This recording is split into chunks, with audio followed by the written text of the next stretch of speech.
കാട്ടുപോത്തിന്റെ പെട്ടെന്നുള്ള ആക്രമണത്തിൽ 8ാം ക്ലാസ് വിദ്യാർത്ഥിക്ക് ഗുരുതരമായി പരിക്കേറ്റു. മറയൂർ പള്ളനാട് സ്വദേശി കാർത്തിക് പാണ്ഡിക്കാണ് ആക്രമണത്തിൽ പരിക്കേറ്റത്. ഇന്ന് രാവിലെ വീട്ടിൽ നിന്നും ഇറങ്ങി സ്കൂൾ ബസ് കാത്തു നിൽക്കുന്നതിനിടെയാണ് പ്രദേശത്തെ ഭീതിയിലാഴ്ത്തി കാട്ടുപോത്തിന്റെ ആക്രമണം ഉണ്ടായത്. ജനവാസ മേഖലയിലേക്ക് ഇറങ്ങിയ കാട്ടുപോത്ത് കുട്ടിക്ക് നേരെ പാഞ്ഞടുക്കുകയായിരുന്നു. ഇപ്പോഴത്തെ നിലവിൽ ഈ പ്രശ്നം ഇവിടെ പരിഹരിക്കുകയാണ്. ഇതിന് നിങ്ങൾ പോയിട്ട് വന്നിട്ട് നാളെ തന്നെ കാലത്ത് 10 മണിക്ക് മുന്നേ അവരുടെ വീട്ടുകാരായിട്ട് ബന്ധപ്പെട്ട് ഇതിന് തീരുമാനമുണ്ടായിരിക്കും. ഞങ്ങൾ അടുത്ത ദിവസം ഫോറസ്റ്റ് ഓഫീസിൽ തടയും. നിങ്ങൾ ഒരാളെ ഞങ്ങൾ ഓഫീസിൽ ഞങ്ങൾ പുറത്തിറക്കും.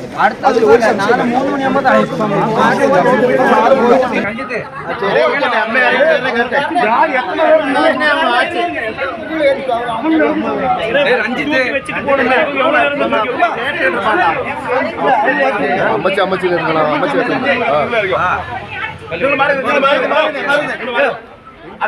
അമ്മച്ചി അമ്മച്ചി എത്തൂല്ല.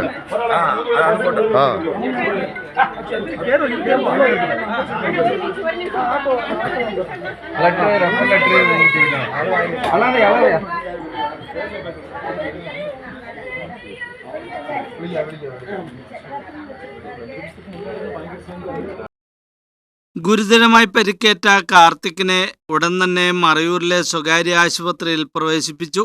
തുടർന്ന് പ്രാഥമിക ചികിത്സയ്ക്ക് ശേഷം കൂടുതൽ വിദഗ്ധ ചികിത്സയ്ക്കായി അടിമാലി താലൂക്ക് ആശുപത്രിയിലേക്ക് മാറ്റി.